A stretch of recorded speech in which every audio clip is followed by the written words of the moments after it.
மாபெருமான வெற்றியை தயாரித்துக் கொண்டிருக்கிறது.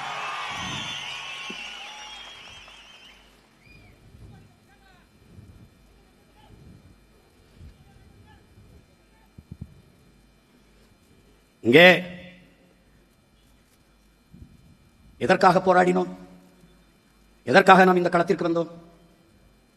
கட்சி ஆரம்பித்து பதவியை கைப்பற்றல. அதிகாரம் எதற்கு நமக்கு தேவைப்படுகிறது?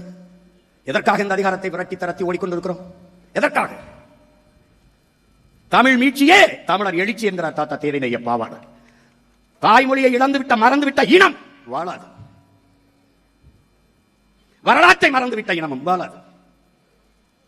மொழியை பாதுகாத்த இனம்தான் கடுகளவு இருந்தாலும் மலையளவு உயர்ந்து வாழும். மொழியை இழந்துவிட்ட இனம் மலையளவு இருந்தாலும் கடுகளவு சிரித்து வீடும். இதுதான் வரலாறு எங்கிலும் நிகழ்ந்திருக்கிற உண்மை.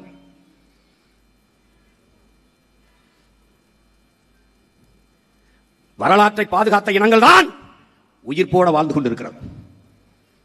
நாம் மொழியை இழந்தோம், வரலாற்றை மறந்தோம், உணர்வின்றி உயிரோடே இறந்தோம். இதற்கு இந்த அதிகாரம் சிதைந்து அழிந்து கொண்டிருக்கிற அன்னை தமிழ் மொழியை மீட்டு உருவாக்க அதிகாரம். அதற்காகவே அதை நோக்கி விரை. மறைக்கப்பட்ட எமது இனத்தின் வரலாற்றையும் வரலாற்றில் புறக்கணிக்கப்பட்ட இனத்தின்